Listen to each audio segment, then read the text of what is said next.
Heard what is happening this weekend. You need to. April 5th could be huge. We are talking about potentially millions of people mobilizing across the country. These are called the hands-off protests. And this is the same progressive coalition to a degree that came together after the 2016 election when Donald Trump was elected. This time, these protests are going to be targeting really sort of like a fresh round of authoritarian style policy. Millions are about to take to the streets this weekend. But what if I told you the system wants that? David Pakman just dropped a segment that exposes how protest movements get infiltrated, neutralized, and turned into tools for authoritarian crackdowns. And the kicker, billionaires like Elon Musk are literally running the agencies pulling the strings. This isn't protest. This is controlled opposition unless we wise up. Policy changes, these executive orders, the sweeping government cuts, the Doge stuff headed at least for a few more weeks by none other than Elon Musk. By the way, Doge may not even exist come June 1st, and we're going to talk about that a little bit later in the show as well. I am both extraordinarily inspired to see that these protests are happening, and I also have some words of caution. You know, one of the things I talk about in my book, The Echo Machine, is that there are forms of activism that historically have been shown to be effective.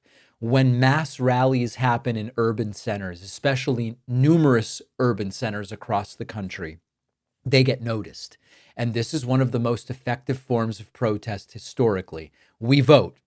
Does signing petitions do much? I don't think so, especially not online petitions. Signing to put things on the ballot locally, that's one thing. Signing online petitions, I don't think it's very high up. It's certainly not high up on my list. Calling elected officials, yes, absolutely. But what are the forms of protest that have been demonstrated really to affect change historically? And mass rallies at urban centers are one of them. They can't be ignored. It's where people work. It's where people live. It's where you have news stations filming and reporting. But the goal isn't just symbolic. It's also strategic, but it only works if the protests are three things. Okay, this might be the most critical line from today's show. Let's keep today's show rather than deleting it immediately after recording. Okay, the protests must be massive, nonviolent, and inclusive. Now, what do I mean by inclusive? Here's the setup. They're telling you how to protest, where to stand, what not to say, because they know how powerful it is when it's done right. If protests stay peaceful and inclusive, it breaks the narrative. But the second one window breaks, they flip the switch. Suddenly, you're a domestic threat. And the same billionaires you were protesting get to play the victim. To that in a moment. When I say massive, I'm not talking about a few dozen people standing on a corner. The way that movements get momentum is through massive numbers. That's number one. But being massive is necessary, but it's not sufficient unless the protests are nonviolent without criminality. If you want to destroy this movement from within, show up and start breaking windows, fighting with police, etc. That's all it takes. Now, I'm not even saying that police always act in the right way. In fact, we've been critical that police don't always act in the right way. But the point here is it needs to be self-policed from the inside, but also with regard to provocateurs from outside that will seek to make it seem as though the protests are violent. You've got to really root out violence from within and also prevent it from coming in and making it look bad. So I don't know how you do that. You need to figure out how you do that. Violence plays directly into the authoritarian playbook. And here's what's critical to understand. If we are mobilizing against authoritarianism, which we are, one of the things authoritarian movements love is to be able to justify violence and repression against protesters. If the protesters come in and break stuff or get violent, you will immediately lose the moral high ground. The media coverage will shift, and suddenly the broken Starbucks window becomes the story. And it will play in to authoritarians like Trump saying, we need the National Guard. Let's get the governor on the phone to call in the National Guard. So they've got to be nonviolent. And number three, they have to be inclusive. And this is crucial. We cannot repeat the mistakes of past movements that turned inward and started gatekeeping their own members. Remember the Women's March, where Jewish women were not considered intersectional and oppressed enough to be on the leadership? That is not activism. That's purity testing. And one of the reasons that Democrats lost in 2024 is that when Republicans see someone from the left who has one disagreement with the left, they go, come on in, join our movement. After the election, you're no longer part of it. But at least for the purposes of winning elections, you have one disagreement, they go, come on in.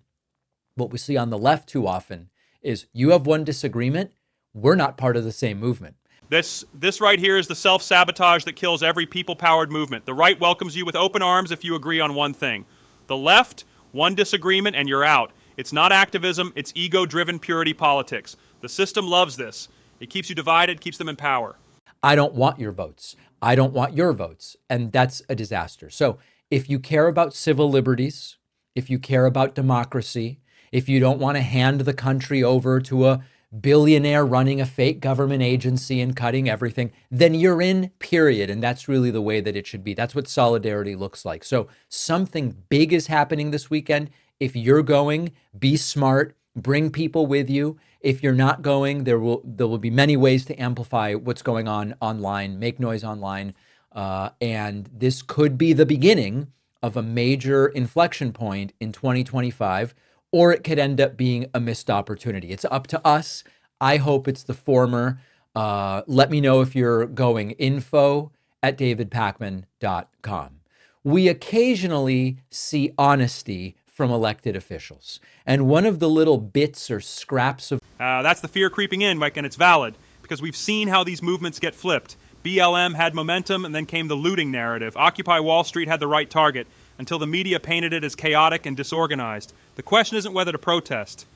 It's whether we're ready to out-strategize a system designed to absorb resistance. Honesty that's available right now is that every once in a while, you'll hear from a Republican elected official that Trump's economic policies are going to be harmful to the average person. Caitlin Collins on CNN had Senator Tim Sheehy on and said, isn't the tariff policy of Trump going to hurt Montanans, people in your state of Montana?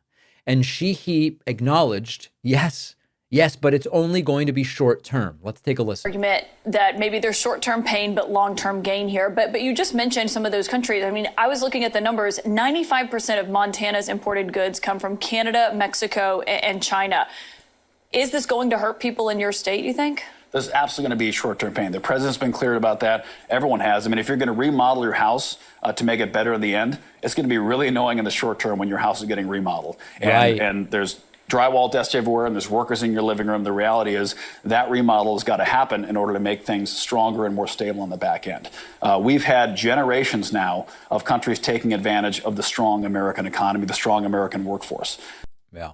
You know, Montana, Sheehy's state, Montana is a state that relies significantly on exports and agriculture. Exports and agriculture are going to be brutalized if Trump's tariffs come to fruition tomorrow. Montana's economy is deeply tied to wheat and beef and barley exports to other countries. When Trump starts a trade war with tariffs and the other countries hit back, it's very bad for the state of Montana. In fact, the last time Trump slapped tariffs on China during his first term, farmers in the U.S. lost billions, and the government ended up having to fork over tens of billions in bailouts, and it looks like they're going to have to do it again.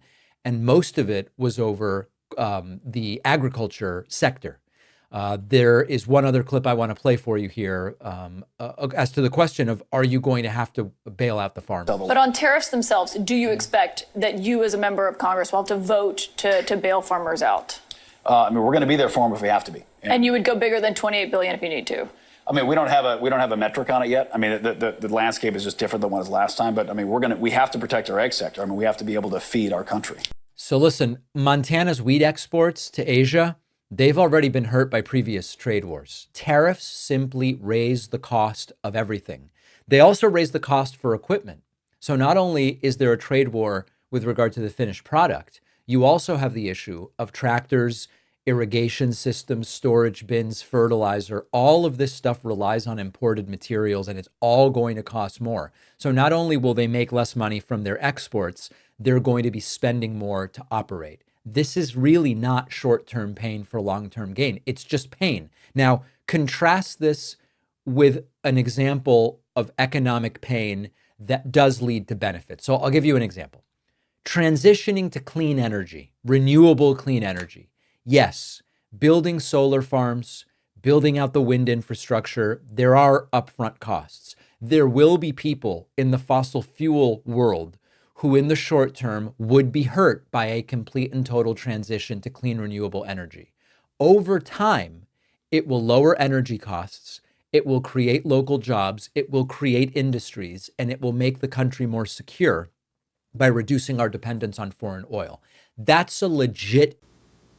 Oh, and this is how you know they're lying. Pakman lays it out. There are examples of real investment that hurt up front but pay off over time, clean energy infrastructure. But tariffs, nothing but pain. They're not fixing the system. They're milking it while blaming you for noticing. Example of short-term pain for long-term economic gain. Tariffs are just pain. This isn't going to work for anybody. Another example, infrastructure spending.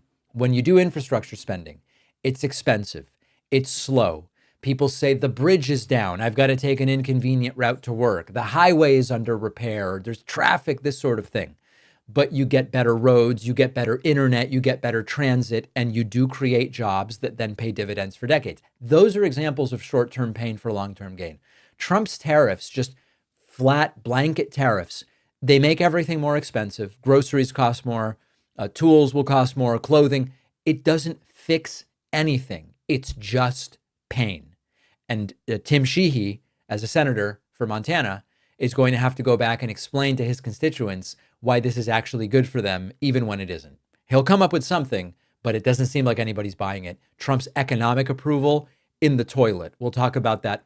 Probably won't get to it today. This program, we are primarily supported by members from the audience through the membership program. You can get the full experience every day without commercials, plus the daily bonus show. It's an extra show for our members by signing up at joinpakman.com at this critical time. Protests, authoritarianism, insanity in the courts, Doge, all of it. Your support has never been more important, and I really appreciate everybody who's been signing up this week. You can use the coupon code, not again. And when you type it, say it like that, not again, to save about 50% off of the cost of a membership. Check it out. Donald Trump went completely off the rails at an insane press conference, said Tesla multiple times, and what is almost now a requirement of these events, Donald Trump ended the thing without signing the executive order that he was there to sign with Kid Rock. A reporter had to remind Trump, you didn't sign the thing. And Trump goes, oh, yeah. This segment should be required viewing for every activist, every voter, every truth seeker, because what's coming isn't just protests. It's a coordinated psychological war. They're counting on violence to discredit you. They're counting on division to weaken you. If you're ready to outsmart the system, smash that subscribe. Drop no more games in the comments if you see through the setup. Stay sharp, stay strategic. Peace out.